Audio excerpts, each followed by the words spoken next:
your favorite chametz in the chat, feel free to do that.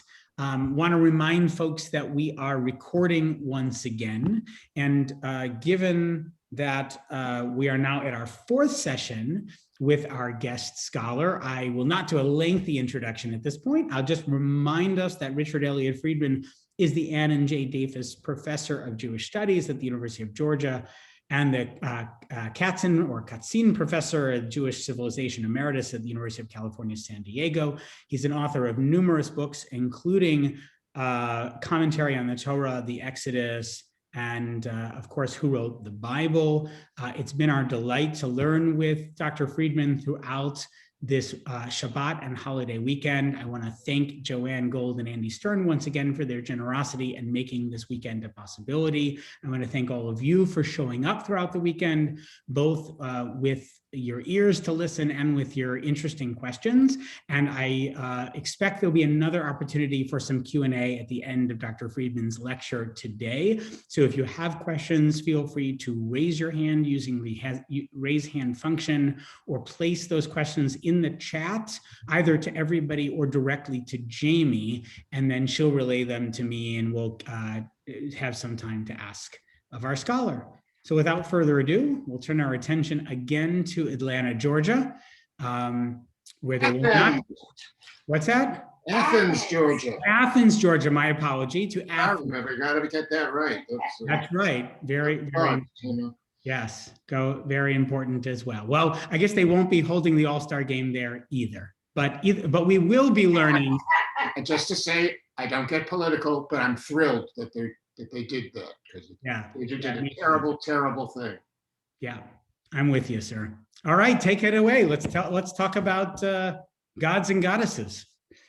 Yeah. Okay. I want to say it's been great all these days. I thank you all very much for having me. I'm going to put you on in a gallery so I can look at your faces as much as possible. I can get the first 23 of you that way. There you are.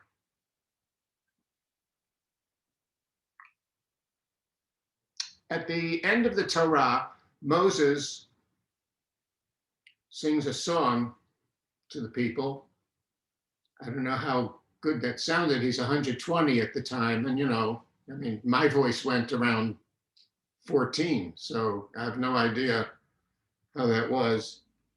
But in the middle of that song, that is Deuteronomy 32:8, the Song of Moses, it's called, is this line. When the highest, Hebrew Elyon, God is called Elyon, the highest. When the highest gave nations legacies, when he dispersed humankind, he set the people's borders to the number of the children of Israel. Set the number of the borders, presumably, of all the countries, according to the number of the children of Israel. And what in the world does that mean? For every Israelite, there's a country? That's a lot of countries. So nobody really knew exactly what to make of it. There was a rabbinic attempt to try to figure out what's going on there. And they noted that at the beginning of Exodus, it says when Jacob goes down to Egypt, it says with all of his children and grandchildren. So the children of Israel, literally there, it says there were 70 of them. And they said, yes, there were in fact 70 nations in ancient times. And that's what this verse must be referring to. No, that can't be right. First of all, the term children of Israel occurs only about 1 million times in the Tanakh. I haven't counted. Sometimes I've counted these things, like the 52 references to the alien, but I'm sure that the expression children of Israel occurs a lot more than just at the beginning of Exodus. Moreover, it says 70, that's true, but that's only in the Masoretic text. I held one up for you the other day. Our oldest text of the Masoretic text is the one that's in Leningrad, in St. Petersburg, the Leningrad Codex. But we also, have the Septuagint, the Greek text. And you say, but who cares about that? That's just a translation. No, the Greek text that we have is not a translation of the Hebrew text that we have. It is a translation of another Hebrew manuscript that is older. And that's why people in my field, we all have to learn Greek well enough that we can read the Greek, figure out what Hebrew it's translating, compare that Hebrew to this Hebrew, and you never assume that this one is the original and the other one is secondary. So the Greek text says 75, not 70. So how many nations are you going to have? Also, when do you know of any time in human history when there were exactly 70 or 75 countries in the world, and how would they know that? So it was confusing, and we didn't know what to do with it. And then in 1947, this goat makes the greatest archaeological discovery of the 20th century, the Dead Sea Scrolls. The Dead Sea Scrolls include manuscripts of every book of the Bible except Esther. For some reason, there's no Esther in the Dead Sea Scrolls, but all the other books of the Hebrew Bible are there. But if you've ever seen photographs, you know they're in terrible condition. Only the book of Isaiah is complete, and all the others are in varying states of shredding, from oxidation, from worms, from moisture. And I mean, they're 2,000 years old after all. So even in those, they were in the best place in the world. Those dry caves where the Dead Sea Scrolls were kept was the best place in the world for them. It's really dry there, and they were rolled up really tightly inside these canisters, and so they did great in there. And in fact, recently we went to rephotograph them. My colleague Bruce Zuckerman, whose brother Phil Zuckerman is a great professional photographer, so they went to rephotograph the Dead Sea Scrolls because, photography in 1947 wasn't as good as it is now. And it turned out that the new photographs that they can do with the infrared and with all the great stuff that we can do, macro and all that in photography now, the original photographs in 47 are still better because just from 47 until now, they've been deteriorating. And they're inside vacuum chambers and they're still deteriorating. And there's nothing we can do about that. What you see is what you get. And this Dead Sea Scroll, it had this verse though. It's missing a lot, but it had Deuteronomy 32:8 in it. And it's different. Instead of saying, when he dispersed humankind, he set the people's borders to the number of the children of Israel, the Bnei Yisrael, it says he set the children's borders to the number of the gods, the Bnei Elohim, the sons of God. Bnei Elohim elsewhere always means the children of the gods are the gods. And instead of Bnei Yisrael, we go, well, that's quite a difference. If that would mean anything, it might mean that, what does it mean? He set the borders of all the nations when he set up all the nations according to the number of the gods. He said, he looked around, he had all his gods in the divine assembly, and he said, okay, Zeus, you get Greece, okay? And Marduk will give you Babylon, and Ra, you get Egypt. And then the next verse says, but his portion, he kept as his own portion, Israel. So he made himself the God of Israel. Now, that makes a lot more sense than the other one, because we don't know what sense the other one makes, but still, how can we be sure? You want to go for 2 out of 3? We still have the Greek text. The Greek text says on that verse, he set the people's borders according to the number of the angeloi theou, the angels of God. And well, wait a minute. No scribe would see the word b'nai and mistake it for the word malachi, angels, right? So it means the scribe chose to use a different word.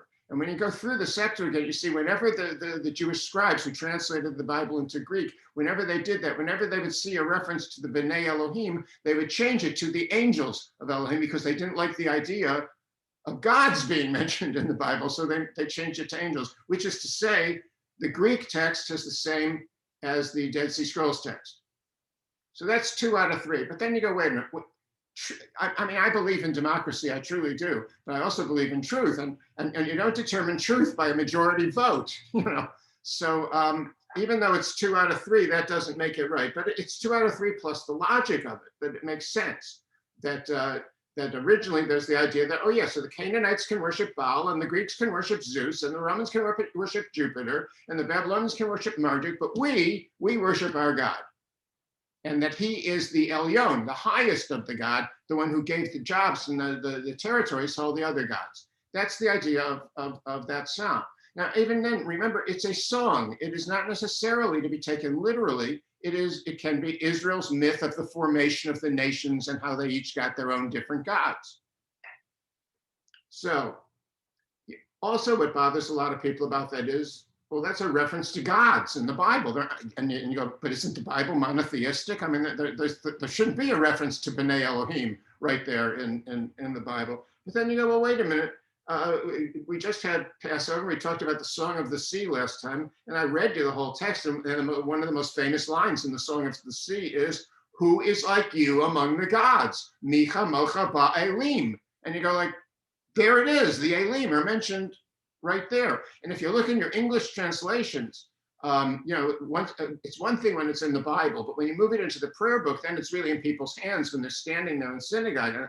So most English translations I've seen in prayer books say, "Who is like you among the mighty, O Lord?"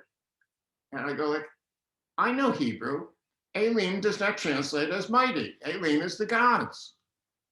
And then there's some more recent translations have tried to be more fair to the original Hebrew. And there's some that say, "Who is like you among the gods who are worshipped?" Now, in other words, they're saying, we're not claiming that those gods really exist, but we're saying, who is like you among the gods, meaning the ones that other people believe in. Well, that's all very nice, but that's not in the text. It doesn't say the Elim who are worshipped. It says, who is like you among the Elim. So what are we supposed to do with that? You say, well, then people start to collect the various verses in the Bible. They're mostly pretty famous. People have argued about them all the time. This may not be the first time this has ever come up today. You know, this is an old 2,000-year-old question. So there's Psalm 29. Psalm 29 is the psalm that we sing when in synagogues when you put the Torah back in the ark after you read it. Havu Adonai b'nei Elim. And you go, wait a minute. What was that opening words? Give to the Lord, you b'nei Elim. And you go, oh my God, there they are again. So what should we do with this? If there are these famous passages in the Bible that seem to be referring to the existence of other gods, and yet these are biblical Israelite authors who we usually assume did not believe that there really were other gods, what are we supposed to do with that? Who are these gods and where did they go? Psalm 82. Psalm 82 deals with what happened to the gods. And if you have my Bible, it opens to it. I love when that happens, when I want a psalm and it goes right there. And that's when I go, I got it. I'll be good.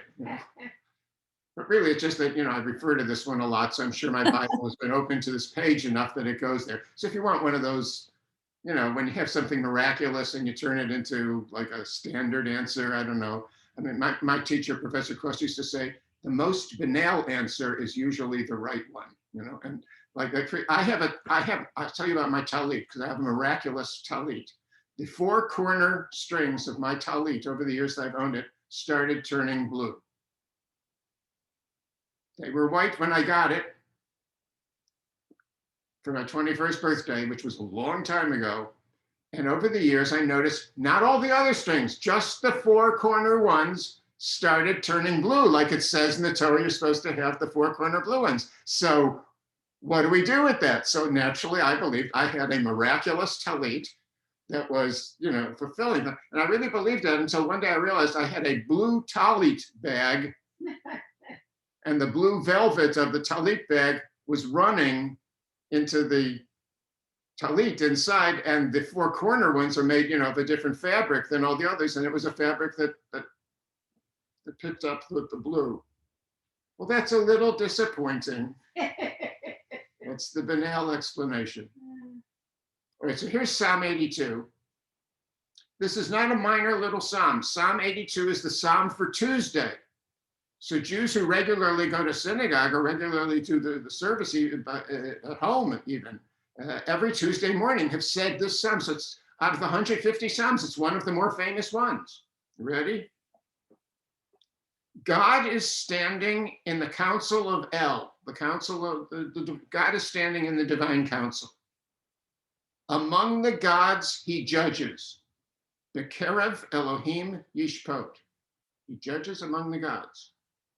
So here's God standing among all the other gods, and he's judging them. And what does he say?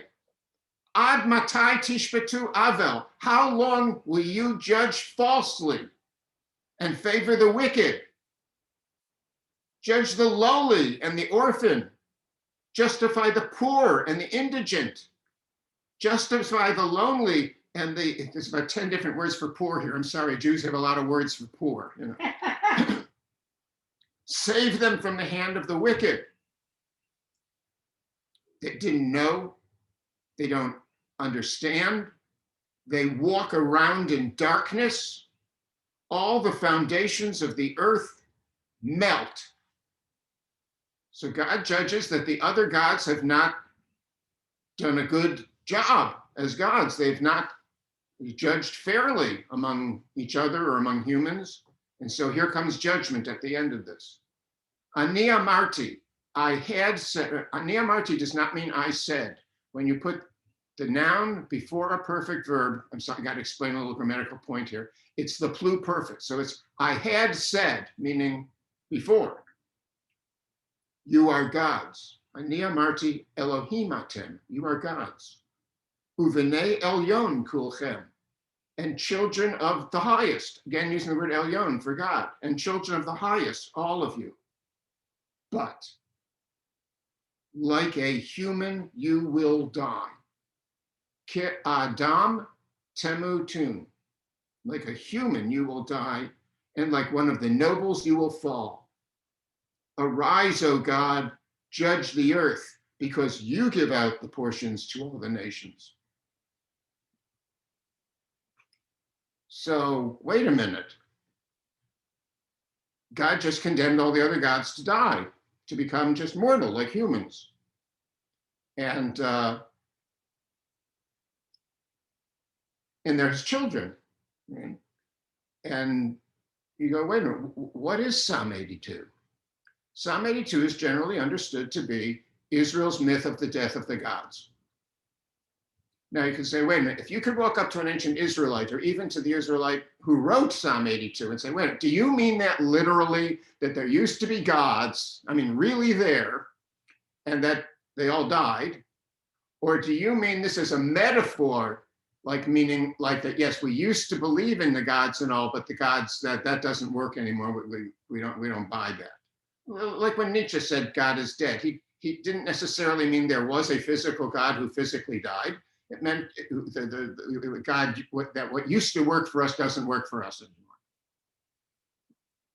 So if you could ask the author of Psalm 82 of that, I'm not sure I know what the answer to it is, but I think I can get there. It says when the highest gave nations legacies, that was the word in the Song of Moses. And here too, it refers to God as the Elyon, the highest, which is very rare in the Bible. And at the end, it says, arise, O God, because you give the nations all the legacies, right? All the gods are going to die. So from now on, it's you who's the God of the whole world. So this is understood to be Israel's myth of the death of the gods. Whether you think it's a myth in the sense like they just made it up, or in the sense that, you know, it's a story that accounts for it, but they may or may not really have believed it was true. Or you can take the third possibility, which is ancient Israelites really believed that. The reason we're monotheistic is because there used to be gods, but they're all gone now. Now, how can we track this down? I'll go to a second problem that's a classic biblical problem. You've all probably run into it. Why is it that God sometimes speaks in the plural, right? So in creation, God says, let us create humans in our image, right? And in the Garden of Eden, after the humans eat from the tree, God says, here the human has become like one of us, knowing good and bad. And at the Tower of Babel in Genesis 11, it says, God sees all the humans are building the tower, and he says, let us go down and scatter them and disperse their languages. And you're okay, right. So there are those cases. And then people come up with different answers for why they think God speaks in the plural. They say, well, it's the royal we, like, you know, Queen Elizabeth says, we are not amused. and the president of the United States has passed us the potatoes, and the royal we, when a person of significance speaks. We scholars have our own special version of the royal we. A scholar never says, "I don't know." Scholars say, "We don't know." You see, because we graciously share the ignorance with our colleagues, and so we can have that kind of meeting. And I've heard all the different answers. Some say, well, it's divine council language. That's why the God talks that way, whether he's really in a council or not. But what nobody ever explains about that, about these plurals, the three examples I gave you, creation, Garden of Eden, and Tower of Babel, are the only three. Those are the only three times in the Bible where God speaks in the plural. And they're all just in the first 11 chapters of Genesis. You've still got another 39 chapters of Genesis to go. And you've still got another 38 more books of the Tanakh to go. And it'll never happen again. So you have to understand, why does God only speak in the plural up to a certain point in history? Well, that certain point is the Tower of Babel or Babylon. What happens in the story of the Tower of Babylon? God scatters all the people and gives birth to different nations. He gives the legacies to all the nations. He sets the borders of all the people. It's exactly what was going on in Deuteronomy 32 in the Song of Moses, and in Psalm 82, the myth of the death of the gods.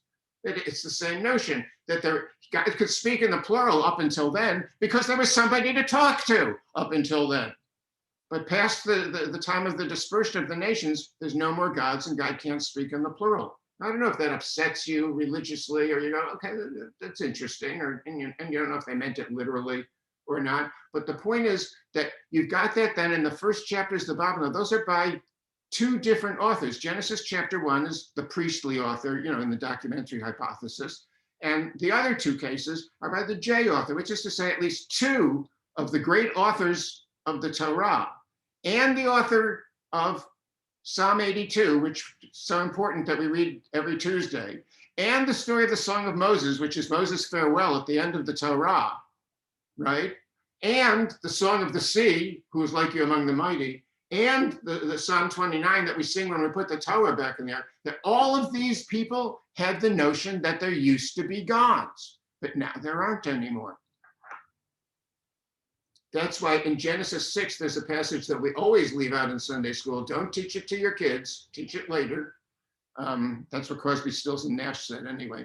It said you should teach your children well. But my wife is singing it over there, so you can't resist a good Crosby, Stills, and Nash.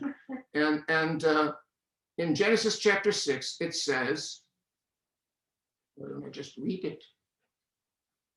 I just happened to have. It says Genesis, it's only chapter 6, so it's soon after the creation. It says, and it came to pass as humans multiplied on the face of the earth, and daughters were born to them, that the B'nai Elohim, the sons of God or the sons of the gods, saw the Benot Adam, the human women. And they saw them kitovot haina, that they were good. Women were good. And it's a very, obviously a sexist divine realm in this thing. And they took from them women, whichever ones they wanted. And because of this, it says, the Lord said, my spirit won't always dwell in humans as long as they are flesh, and their days will be 120 years. So God then condemns humans to live only a maximum of 120 years, which, by the way, is apparently the maximum. Every now and then I'm driving along in the car and I hear somebody says, well, the oldest person in the world died today. And it's always somebody in their 100 teens, And I've heard that there's one case documented, someone in Japan lived to be 123, but I'm not sure if it's documented or not. So 120 really seems to be about the most you ever get. But, I don't know how old any of you really want to get to live to be. My wife told her mother, who died at 85, she was telling her mother, she said that she heard about this lady that they knew who was 103. And she said, oh, Mom, isn't this something? This woman is 103. And Janet's mother said, poor thing. So 120. But the point is that next sentence says that they gave birth to the Nephilim, which apparently are giants who were created, who were the children of this sex between divine fathers and human mothers.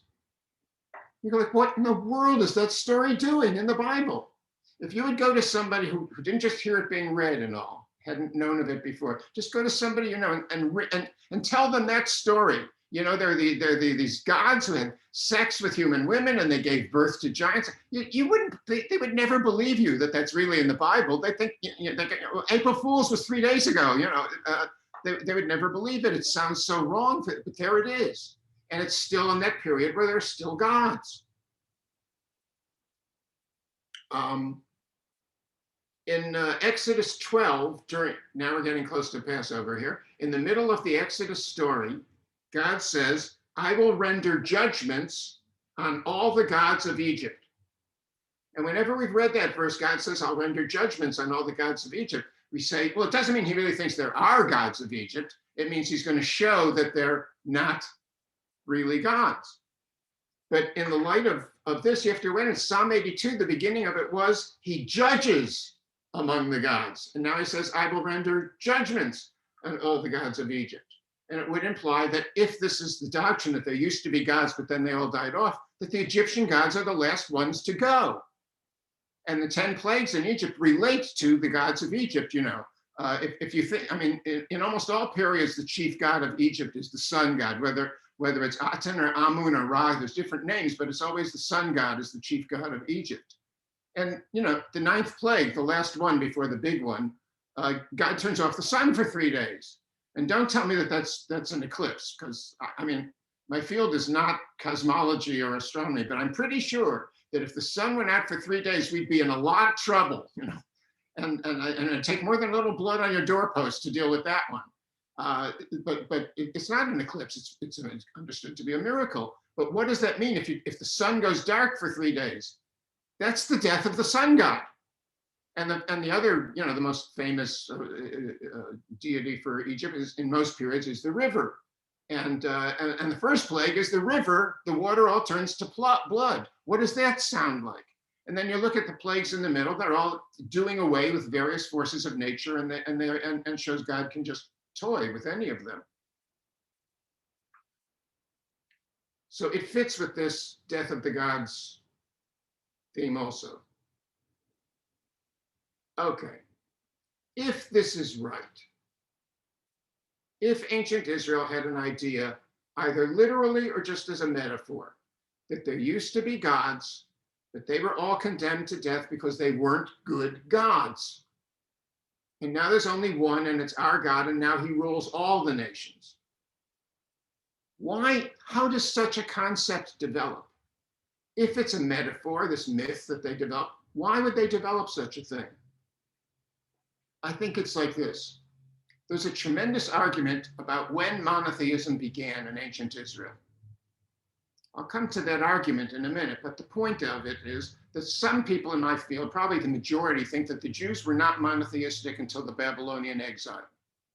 That's because people in my field, okay, I'm not going to say stupid. What am I going to say?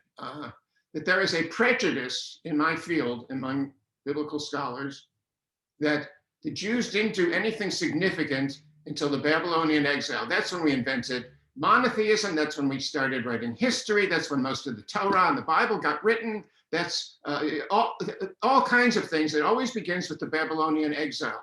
And you go, wait a minute. So the Jews were in their land for 600 years and didn't produce nothing much of significance. And then when they're thrown out of their country and they're in Babylon, now suddenly monotheism and the Sabbath and circumcision and everything is all created. And frankly, I find it anti-Semitic that the Jews only do things when they're thrown out of their land. And it's not anti-Semitic by everybody, because I know a lot of my colleagues do it because they're just good scholars and it really looks, post-exile to them. But you should understand that in all Bible scholarship, there is a watershed, and it's the Babylonian exile. And everything is either pre-exilic, exilic, or post-exilic. And it's gone way too far with all this pre and post stuff and all. My teacher, Professor Cross, hated the term that's become very popular now, which is post modern, postmodernism. He said, what can postmodern possibly mean? But that can't mean anything. And his example of that was he started walking with a cane as he got older. So when he got to the airlines, they asked him if he wanted to pre-board.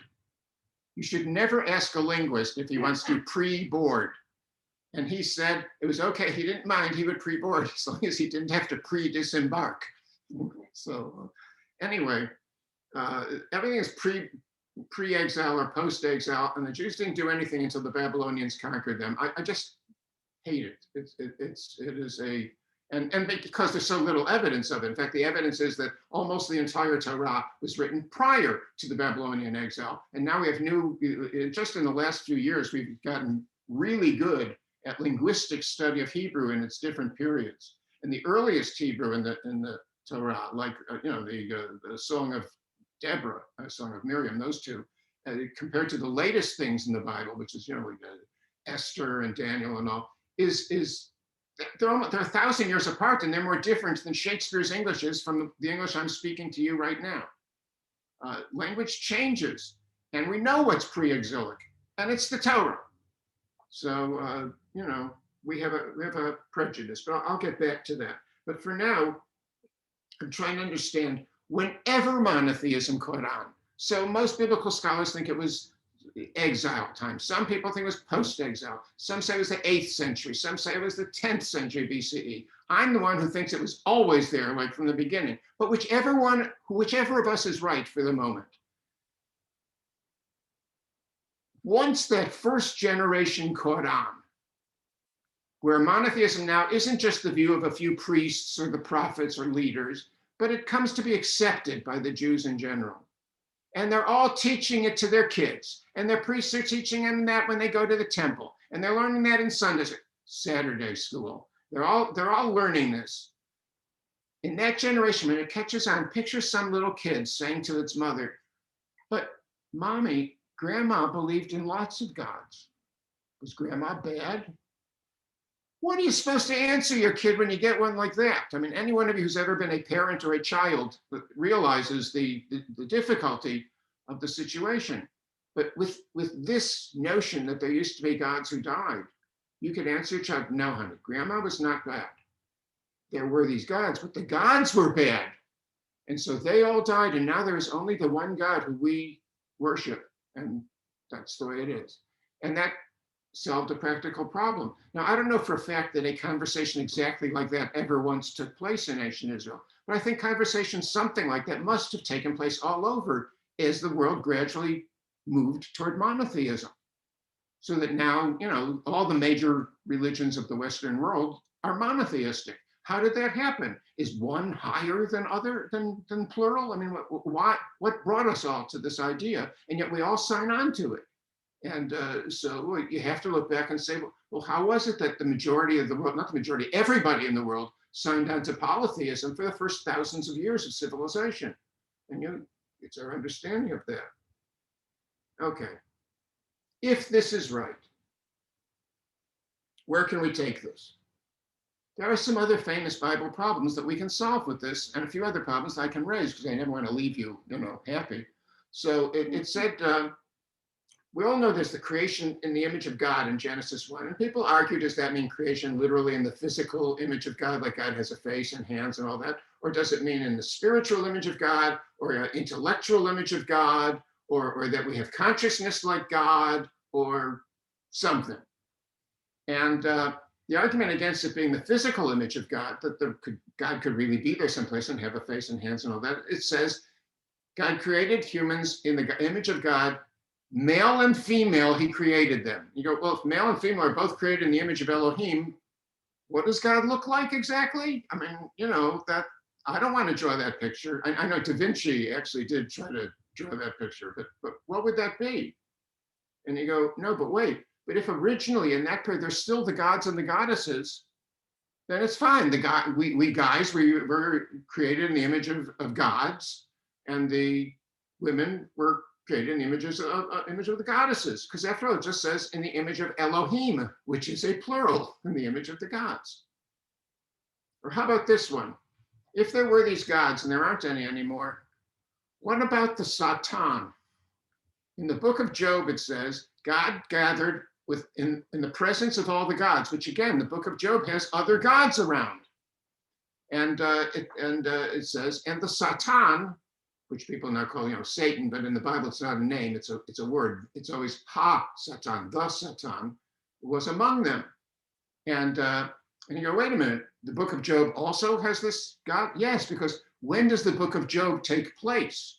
Job, whenever it was written, it takes place in earliest times. We know that in the book of Ezekiel, Ezekiel refers to the grouping of Noah, Daniel, and Job. And that's not the Daniel we know from the book of Daniel, which is very, very late and after Ezekiel. It's we know this from Ugaritic literature. There was this Daniel, who was a famous righteous man of old. So Job, Daniel, and Noah are considered three great righteous men of ancient times, way before Israel. And at that time, right, they're still gods. So God's meeting with all the other gods. And it says, and the Satan was among them. So now the question is the Satan one of the gods? Or is Satan among them because he has this job? He's like, the prosecutor in the divine court, the troublemaker, whatever your conception of Satan in the book of Job is he one of the gods or not? Because if he's one of the gods, he's dead, because they all are. But if the Satan is not one of the gods, he's just this thing, he could still be out there. So that would be an interesting question to fiddle with sometime. And the last one I want to mention is the Queen of the Heavens. In biblical times, there were times when the Jews and the Israelites worshipped the God of Israel, Yahweh, along with a goddess. And the word for a goddess in Hebrew is an Asherah. People get this very confused. People often say there's no word for goddess in biblical Hebrew. Yes, there is. It's Asherah. And then some people say, no, Asherah is a specific goddess. That's her name. And you're like, no, because it always says Asherah, the Asherah. That's not her name. And you can tell them that the Friedman told you so. That you don't put the in front of a person's name normally. So there's we have 3 inscriptions, one of them with drawings on it from Israel that we've gotten archaeologically, that refer to Yahweh ve'Asherato, Yahweh and his Asherah. And one of them is on the side of a giant urn. I mean, it's big enough for like 2 or 3 of us to get inside.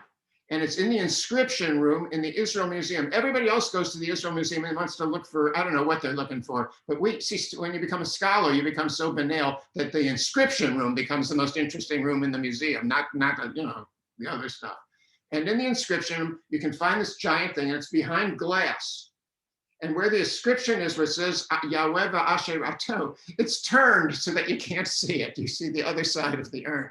But there is a drawing on the side. But for some reason, they turned it so we can't see it. And if you look, there's a picture of 2 figures sitting over those words. And a common view in scholarship is those are both male figures, and they're called Bes figures, which is an Egyptian god, and they say it fits that to a T. I'm sorry, I don't buy that. One of them has a beard and the other one has breasts. So leave me alone. Don't tell me that these are two Egyptian Bes figures and that they're gods. It says Yahweh v'Asherato, and it's a picture of a male and a female. Now, what others say, though, is no, and this is true, there is just a shapeless sort of long thing hanging in between the legs of both of them. So they say, well, okay, so that's a male genitals, so therefore they must both be males. And I go, no, it shows that they're sitting. That can be the hind leg of the chair they're sitting on. Or it could be a tail, or it could be a thing hanging from their coat. I don't know what it is, but if it is male genitals, I can tell you, a god should have nicer ones than this one's. You can all go and see it for yourself. Well, you don't have to go and see it for yourself. Just write Yahweh and his Asherah. Google that and then hit images, and I'm sure a picture of this thing will come up with the Hebrew inscription. But the point is that there are 3 places then, one with pictures that refer to Yahweh and his girlfriend, his Asherah. And it was very common in pagan religion that the gods have a spouse, a consort to go with them. And you can imagine that ancient Israelites may have wanted to, even when they got down to believing there's only one God, but we all know that that one God is still always treated as male. So, the God in the Bible is always regarded as a father, not a mother, as a king, not a queen. It takes masculine pronouns and verbs and adverbs. It's a guy. But what did they think went along with that? An ancient Jewish guy says, well, I have a wife. God should have a wife too. And then you go, no, but wait a minute. We have Psalm 82 where he condemned all the gods to death, so he shouldn't still have this wife. And you go, no. It says he condemned his children, the gods, to death. The Asherah is not one of his children, she's his wife. And so if you want to look further on this, the wonderful archaeologist Bill Deaver, who's still one of the best in the world, has a book called Did God Have a Wife? And it's one of his series of books of merging archaeology and biblical scholarship. And it's brilliant, as you'd imagine. And you can look at that. So they did have a notion that there was also a goddess as well as a god. And you can understand that then. How did this transition work? There was a period where people believed in a lot of gods, and gradually they reached a point where they just believed in one. I'm telling you, there was a middle stage too. It went from many to 2 to 1. And then eventually they got rid of the female. So then you say, okay, well, what happened then? What did we do after that? Well, that's really interesting because many of you have probably noticed that the people of the world come in 2 different sexes, male and female. And females are like half the people in the world. And it's hard to picture a religion ignoring the feminine, as our world is finally waking up to now. So what do you do with that? So you find in rabbinic literature early on, soon after the Bible is over and they finally gotten rid of the goddess, it says they start referring to the Shekhinah, which has a feminine ending as a word, so it's regarded as the feminine presence of God. Now the word Shekhinah never occurs in the Bible. This is all post-biblical, but I think the Jews still feel the need to represent the female somewhere in the religion. And what's really interesting is around the same period that the Jews came up with the Shekhinah as the feminine presence of God is when Catholics started developing Mariology. That you need girls too in the religion. You need the masculine and the feminine. And so we went through that variety of stages. And when was that? I'll go out on this. When did monotheism begin? As I say, most scholars think it wasn't until the Babylonian exile. And you say, well, what is that? What do you do with all the passages in the Bible prior to that? And they say, well, there aren't any. They say the first passages in the Bible, because they're unquestionably monotheistic, are in 2nd Isaiah. That's the latter part of the book of Isaiah, which is thought to be written by somebody else than the guy who wrote the first part of Isaiah. So we have 1st and 2nd Isaiah. And 2nd Isaiah says, I am first and I am last, and outside of me, Baladai, there is no God. Now that sure sounds darn monotheistic, right? That really does. So he said, that's the first time you get proper monotheism. Excuse me, there's this book called Deuteronomy that is mostly written prior to the Babylonian exile. And in Deuteronomy 32, that's the same song where I started that was talking about giving out to the gods. God says near the end of that one, I am he, and there are no gods with me. Is that not as monotheistic as 2nd Isaiah? Or in Deuteronomy chapter 4, it says, Yahweh, the Lord, he is God. There is no other outside of him. That last line there, by the way, if you recognize, it's also put in at the end of the Aleinu prayer, so we say it all the time. Deuteronomy 4:39, 4 verses later, it says, and you shall know today and store it in your heart that the Lord, he is God in the skies above and on the earth below, Ein Od. There isn't another. How monotheistic do you have to get? And then you may have heard of this other little prayer. I think you may have heard of this one. Adonai Echad. Hear, O Israel, the Lord our God, the Lord is one. Adonai Echad. What do people think that means? So you ask people, and they always answer and say, no, that doesn't mean the Lord is one. It just means I am the Lord your God, the Lord alone, Adonai alone. The Echad there just means, only. And I go, wait a minute, I know Hebrew. My children know Hebrew. We know how to count in Hebrew. That's the first thing you learn. Echad, I know what Echad means. It doesn't mean only. And if you look, I've checked, just so you know, every occurrence of the word Echad in the Bible, it never is only, and it's never translated as only. It's always translated as one, except once, when people don't want this to say the Lord is one because they deny that Israel is really monotheistic, say, oh, no, it just means only from the Lord.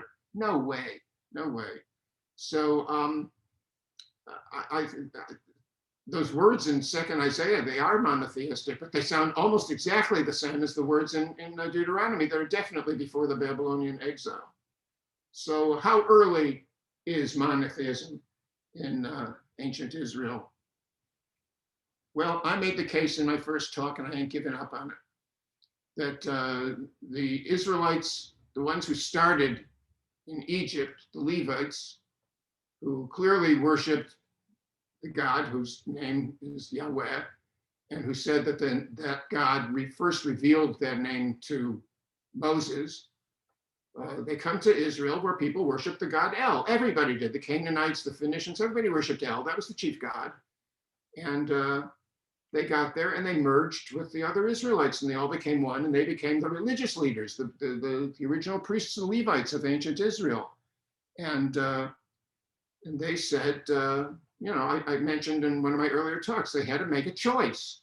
Do they have to compromise and say, we'll worship both gods? And then Judaism, it would change the whole history of Judaism and I assume Christianity and Islam ever after if we had decided right from the beginning, we have two gods, Yahweh and El, and they're both wonderful and we worship both and that's great.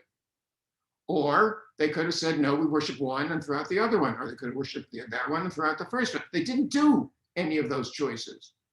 They said, Yahweh is El. He was always El. He just didn't reveal that until Moses. And that became reflected in our different versions of the Torah, too, where some use the name of God prior to Moses, some don't.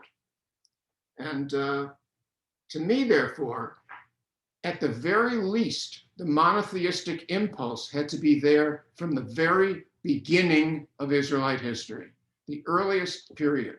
And it stuck all along. It may have taken many centuries for it to catch on with all the Jews, because as you know, we're skeptical, cynical kind of people. We joke a lot. It's hard to get us to settle down. But we, in the end, we all got there to monotheism, and passed it along to Christianity and Islam and Zoroastrianism, fine.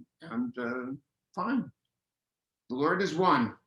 And that's why I said at the beginning that when I started out working on the Exodus and when I started presenting it to you, the original idea was only just to establish some history. Did it happen or not? What was the nature of what happened? Was it everybody or just some?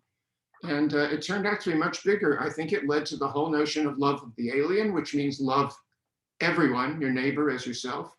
And I think it led to the birth of monotheism early in ancient Israel's time. So is there any way to overestimate the Exodus? It is without doubt the most significant event in the Bible and the most significant event in Israel's history. That's it. Off the proverbial mic. Excellent. Thank you. So I think if it's okay with our guests that we have time for a few questions. I don't see any yet in the chat unless we've missed them, but if folks have a question, feel free to raise your hand. I see Dan Richmond has his hand up. You want to go first, Dan? Yes, I wanted to ask you about, and I don't want to get into the text too much, but I noticed in the Psalm 82 that there's a different spelling for the gods, Elim, and one has a hey in it. The Elohim has a hey, but the Elim doesn't have a hey. And I just had one other question. Who are the hosts in the Lord of Hosts? Oh, okay. Whatever. There are two words, Elim and Elohim. And Elohim is the plural of the word Eloha, that means a god. And Elim is the plural of El, which is another word for a god. And they're just synonyms. And I admit they sound awfully similar, but I mean, one's got the hey, one doesn't. So they're two different words and they come from two different singulars. And the fact that it's called the Lord of Hosts, which is Svaot, Adonai Tzavaot. And Tzava, it's the word for the army in Israel. Tzava means a big mass of people. Okay, I made a mistake. It means a big mass of something. And when God is described, especially in Deuteronomy as the Lord of hosts, it refers to the host of heaven, meaning the skies, the host of the skies, not heaven, the place you go when you die, heaven, the sky. So it's generally understood to mean, the stars, the moon, the planets, the sun, those are the host of heaven, and God is the Lord of all of that. In other words, it's another term for calling him the creator. All right, a question from Barry Kessler. I see your hand up. Go ahead, Barry.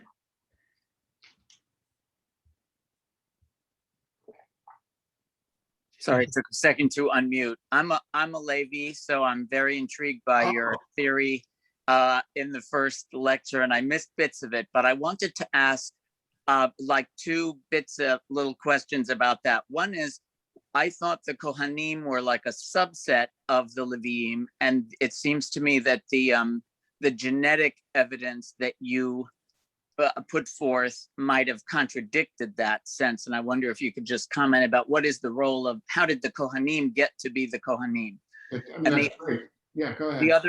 The other question, so then I'll shut up, is where possibly could these Leviim have come up with this monotheistic theory? Is it possible that it came from, as pop culture, biblical commentators often mention that it was related to Akhenaten or the Hyksos or any of these other historical aspects of ancient Egypt? Yeah. Okay, now the only problem, people ask me two questions, is nowadays I forget the first question. Oh, sorry. Don't you be sorry, I'll be sorry. Levi. Genetics. The genetic evidence, the key group on this was headed by Karl Skorecki at the Technion, and scholars at Oxford, and an American scholar too. It was a group. And originally all they put out was about the Kohen gene. The Kohanim all around the world have way too much in common genetically. And since they're all male, you can trace it because it all went along the Y chromosome. So then they were eager to try this on the Levites too. And when they tried on the Leviim, I talked to Skal Korecki, and his exact words were, they were all over the place. There was no common gene, which means Levites are not individually related to the Kohanim. They're not related to other Israelites, the Jews, and they're not related to each other, particularly genetically. They're related, but not all genetically. Now that doesn't go against the view that's in the Torah and the Bible. It's entirely consistent with it. In the Bible, there was one group there were different families of Levites. There were Levites who were descended from Moses. There were Levites who were descended from Aaron. There were all different Levite groups in biblical times. And in the end, it was the Aaronid Levites, the ones who claimed to be descended from Aaron, true or not, but that group broke away from the rest of the Levites and said, from now on, we're the Kohanim, you're not. You can be the shamus, you cannot be the priest. And that was I don't want to say a battle, but in religions, you get that different groups competing for authority. That went on for centuries. And in the end, the Kohanim just won. So what the Kohanim they were a group from one family within the Levites who then became the priests. So that's why they have a common genetic profile to this day.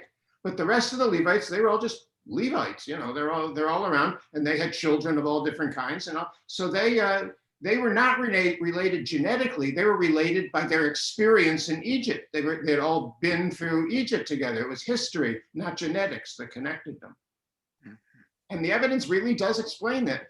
Skorecki was impressed. He had only been going to Orthodox rabbis to explain it.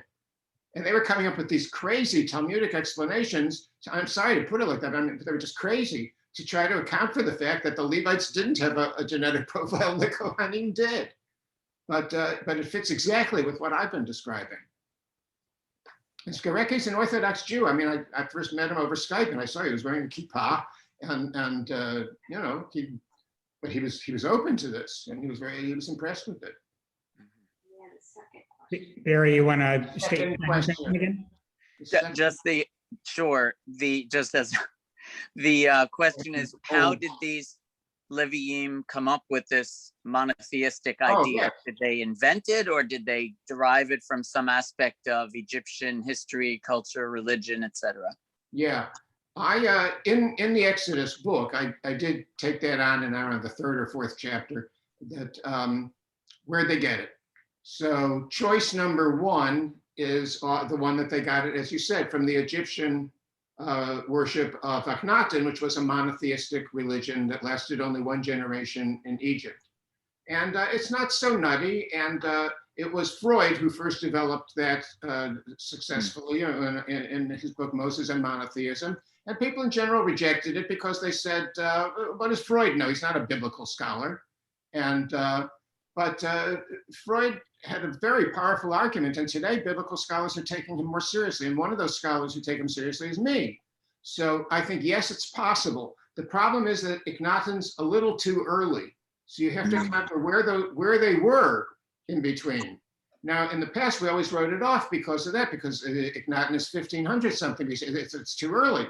But then you go, but wait, but if it wasn't all of Israel, the rest of Israel was still in Israel. It's only these Levites, and they could have been hanging in Egypt for I don't know how many centuries, people who followed the Akhenaten religion, and then they went. And it's, I mean, you can't deny the obvious coincidence that the first two known monotheisms in the world both came out of Egypt. I mean, you got to give credence to that. Some of Freud's other arguments were not correct. He wondered if the name of the god Aten related to Hebrew Adonai. It doesn't. That was just wrong. So, a second possibility is they came up with it themselves. I mean, if you say Akhenaten, well, then if somebody was the first, and nobody ever gives the Jews or anybody else any credit for thinking of something. You always have to look for some root earlier where it came up with it, and Shakespeare got it from Bacon, and we got, everybody gets ideas from somewhere else. Didn't anybody ever think of anything? So it seems to me that especially with a natural appeal of unity over diversity in our human souls, probably because you want to attach it to the Big Bang, we all were just one. I mean, that's not just a joke or a metaphor. We, at the creation of the universe, every one of you was there, like literally. So if we're all drawn to this notion of returning to our unity, it's basic to Kabbalah, it's basic to astronomy, it's worth thinking about. So it may have occurred to the Israelites, to maybe Moses, or whoever was the founding figure of that group. It could have been Moses. Or else to Akhenaten, the pharaoh who started it in Egypt, and that maybe two different people thought of it. Oh my God, that happens. I wonder if there's a relationship between the description of slavery for, 430 years, 210 years, and that time period between Akhenaten and Yetziat Mitzrayim, right? Yeah, you're right. It's an uncertain time zone there. And as you know, the Bible often will exaggerate up or down on numbers. So do you think Methuselah really lived 900 years? I mean, so let's go. I have a question from Carla. And Carla, I may need you to unmute and explain your question. You say, can you comment on evidence, archaeological and text, of the role of Midian with Levites, as in Torah, Yitro, Moshe's father-in-law? But what exactly are you asking, Carla, may I ask? Sure. In your book on Exodus, you comment some on the fact that the community of Midian also may have had some sense of monotheism or some influence on the Leviim. And I wonder, what is the evidence for that? Yeah, that was one of the four that I considered in the book. I didn't mention it just now, but it could be that because Moses, in these different sources, J, E, P, and D in the Torah, and the E source, which we do trace to having been written by a Mushite priest, which is to say, was written by a descendant of Moses. That text first pictures Moses in Midian. It doesn't have that whole story about the baby in the basket and floating up the river and killing the Egyptian and fleeing to Midian. He's just in Midian. That's the first time you meet him in the E source. And there's the argument that maybe Moses was just a Midianite originally. Then you go, what? Moses was just original. We don't want Moses to be not Israelite. And you go, wait, hold on a second here. In the book of Genesis, it says, right, that Abraham was married to Sarah, who gave you Isaac, and they had a concubine named Hagar, who gave you Ishmael. And then in Genesis 25, it says he had another wife that people always forget about. So when I talk about the women are always the least remembered in the Bible, he married Keturah. His next wife is Keturah. And Keturah and Abraham have 6 sons, and one of them is Midian. So I used to do this, I play a trick on people, even on rabbis, so I won't do it anymore because it's not nice, it's disrespectful. But I would say, who's the father of Midian in the Bible? And almost nobody, Bible scholars, all kinds of people who know their Bible, people reading all theirs, they know, who's the father of Midian in the Bible? And the answer is Abraham. So that in that version, then it's when God first reveals himself at the burning bush to Moses, and he says, listen, my children of Israel are there in Egypt and they're suffering, and I've decided to go and save them. And you're picturing Moses nodding, going, yeah, okay, very interesting. What does this have to do with me? And then God says, and now go, and I will send you, and you go to Pharaoh and bring my children of Israel out of Egypt. And then if you look, Moses tries in 5 different ways to get out of it. And the first one is he says, who am I that I should go and save the Israelites? And we always took that to mean either that he's afraid or that he's very humble. And that's why it says, who am I that I should go? But it can also be, he's a Midianite. He's saying, who am I that I should go save the Israelites? What does that have to do with anything? And then he says, I'm heavy tongue and heavy mouth. And people say that means he was a stutterer or something. That's not correct. That expression occurs in only one other place in the Bible. It's in Ezekiel, and it means someone who speaks a foreign language. Oh. Moses doesn't speak the language. He doesn't know Hebrew, he doesn't know Egyptian, and God is saying, go down there and talk to the Pharaoh and to the heads of the Israelites, and he doesn't want to go. So is that also what Aral Sfatayim means? No, that's in a different text, which is the priestly version, which is our descendants of the Aaronid priesthood, who are anti-Mushite priesthood, and they say Aral Sfatayim, which means uncircumcised of lips. I don't even want to think of what that means. And in other words, it's a more negative version of it, but they're just reading the older version and changing it. So that was I'm giving you a lot of on 1 foot answers here, but that's good. Well, you have time for a little bit more? How you doing? I'm all yours if you're. All right, we'll take a few more minutes here. Here's a question from Miriam and Megan. Were the Israelites who were worshiping El and the Levites who were worshiping Yud-Heh-Vav-Heh both monotheistic before they decided Yud-Heh-Vav-Heh and El were the same? Did they invent monotheism separately at the same time? If so, what was it about the historical moment that made different groups of people want to worship only one God? We don't know. That's one of those ways. It's a great question because and that means the speaker doesn't know the answer, and I don't. I can get us back to the Midianites and to the Egyptians, but to get behind that to what they thought is impossible because we have no Midianite texts. We have no Midianite language. Would you agree, though, that so I was under the impression that the Canaanites worshiping El were not monotheists, that El was sort of the chief god, but that there were other gods that they acknowledge and worship. Yes. Is that the case, or were they actual monotheists as well? No, there's no way that the Canaanites are monotheistic. We've got their texts. No, I'm sorry. I mean the Israelites living in Canaan. The ones who were worshiping El, whoever they were that merged with the Levites in your estimation. We don't have their texts. The oldest text we have of Israelites in Israel is the Song of Deborah. And in the Song of Deborah, the song clearly refers to only one God, as Yahweh. Also the Midianites, by the way, the Midianites, the name Yahweh, where does it occur outside of the Bible? 2 places archaeologically, both in Egypt. And in Egypt, they're referring to this Yahweh as a God who is worshipped by these people over there in the region that is Midian. So they already had this one God, and that's the reason why we think maybe you could say that that's where Moses got is from the Midianites. But I'm really this is very speculative. But as far as the people in Israel definitely worshiping El and probably worshiping a lot of other gods too, because you know the prophets go fighting with them for the next hundreds of years, saying, "Would you cut it out? There aren't other gods." And they say, "No, no, no. We'll worship Yahweh, but we want Baal too." And when you get to Jeremiah, finally, we're getting just before the Babylonian exile, and you read Jeremiah, and he's criticizing the people of Israel. He says, "Because you're baking cookies for the Queen of Heaven." Now, the Queen of Heaven is the Asherah, Malkat Hashemayim. It's the chief goddess, and we don't know what the cookies were. It was probably something related to what ultimately became the Eucharist in Christianity. It was some kind of wafer that was part of the ritual of worshiping this goddess.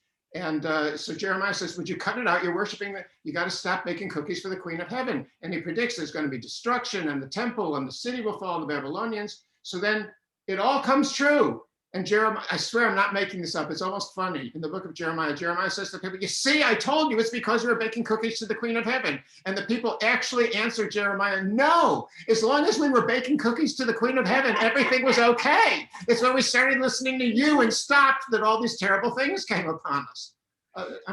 You don't easily give up your religion for a new model. Mhm. All right, David Finkler says, it seems like Josiah was the first king to take significant issue with the Asherot. Is that your thought about when the transition was going from God and Asherot, and his Asherah maybe to God alone? That seems to match the Deuteronomic idea of only one God. Yeah, that's very interesting that Josiah is the king who really starts pushing monotheism and really pushing the Torah and all that. And who's the main prophet during the reign of Josiah? Jeremiah. So I think those two are on the same page. It's time to turn away from that. But it took time to get there. Can I give you one more example? I don't know what time we have to throw in. I think I think I just have two more questions after this, and then we'll cut it off. Go ahead. Okay. You know the story Elijah on Mount Carmel is where he goes against the priests of Baal. And the priests are prophets of Baal. It says there are 400 of them, and there's just Elijah alone for God, and they're all for Baal.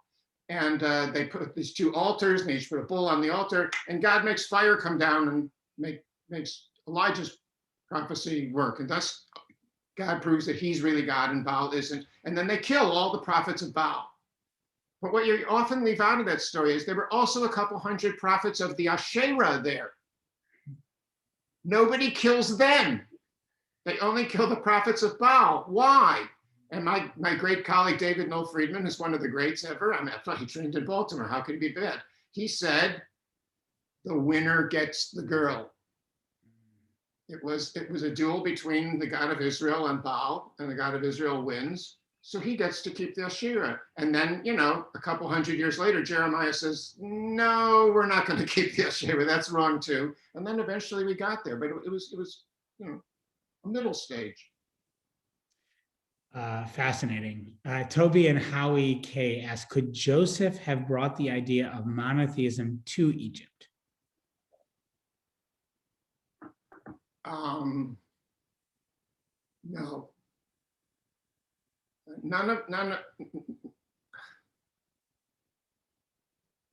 I have no historical evidence.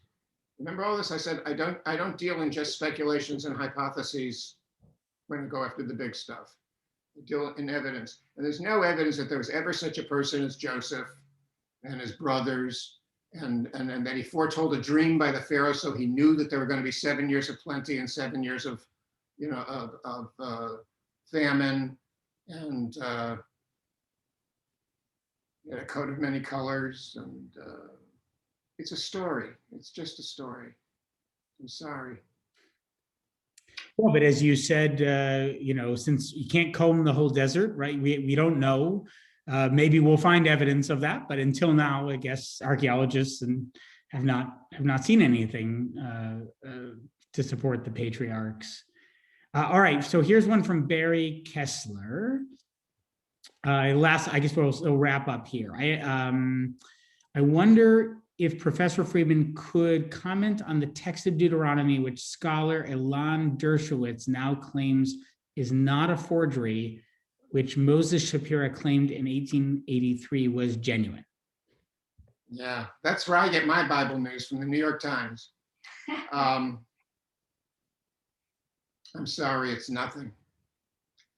Look, colleagues of mine who I trust, who work more on the epigraphy, which is what you really need to do, the scripts and all, and so on, in the history, are quite persuaded that it's not real. Good scholars have done it, but that's not my field.